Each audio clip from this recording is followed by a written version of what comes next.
Hello people, welcome back to my channel. ఈరోజు వీడియోలో చిన్న పిల్లల నుంచి పెద్దవాళ్ళ వరకు నచ్చే ఎంతో రుచికరమైన టమాటా చారు ఒకసారి చూసేద్దాం. ఇంకా ప్రాసెస్లోకి అయితే ముందుకైతే టమాటాలు క్లీన్ చేసుకొని 4 పీసెస్కి అయితే చేసుకొని కట్ చేసుకొని పెట్టుకోవాలి. తర్వాత అందులో కొద్దిగా చిన్న నిమ్మకాయ సైజు చింతపండు అయితే క్లీన్ చేసి వేసుకోవాలి. తర్వాత సాల్ట్ అనేది వేసుకోవాలి.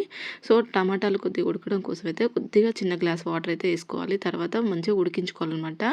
ఇలా టమాటా అనేది మెత్తగా అయిపోయిన తర్వాత మనం స్టవ్ అనేది ఆఫ్ చేసుకోవాలి. సో ఇది చల్లారిన తర్వాత అయితే మనము అది పప్పు గుత్తితో కానీ స్మాషర్ కానీ ఏది ఉంటే అదే దాంతో స్మాష్ చేసుకొని చేతితో టమాటా రసాన్ని అయితే పిండుకోవాలన్నమాట. టమాటాలు ఇట్లా ప్రెస్ చేస్తూ మంచిగా స్మాష్ చేసుకొని అందులోకి వెళ్ళి టమాటా పిప్పిని మొత్తం లేకుండా అయితే తీసేయాలి. తర్వాత ఇక్కడ పులుపుకు సరిపడా వాటర్ అనేది యాడ్ చేసుకోవాలి. ఇక్కడ 2 గ్లాసుల వాటర్ అనేది పడింది.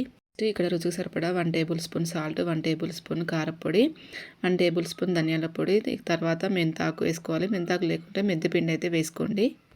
నెక్స్ట్ స్టవ్ ఆన్ చేసుకొని అయితే మరిగించుకోవాలి. ఇది మరిగేంత వరకు అయితే ఒక 5 to 10 మినిట్స్ టైం అయితే పడుతుంది. తర్వాత స్టవ్ ఆఫ్ చేసి పక్కన పెట్టుకొని తాలింపు కోసం అయితే ఒక స్టవ్ పైన మళ్ళీ ఒక ప్యాన్ పెట్టుకొని అయితే వేడి చేసుకోవాలి. అది వేడైన తర్వాత ఒక పావు ఆయిల్ అనేది వేసుకోవాలి.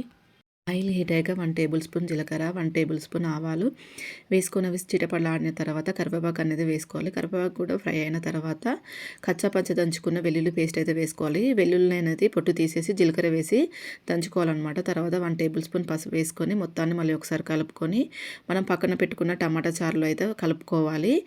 అంతేనండి, ఎంతో టేస్టీగా ఉండే టమాటా చారు అయితే ఇంకా ఇట్స్ డన్. మీరు కనుక నా ఛానల్ ఇంకా సబ్స్క్రైబ్ చేసుకోకపోతే సబ్స్క్రైబ్ చేయండి, లైక్ చేయండి. ఇంతవరకు చూసినందుకు థ్యాంక్ యూ సో మచ్.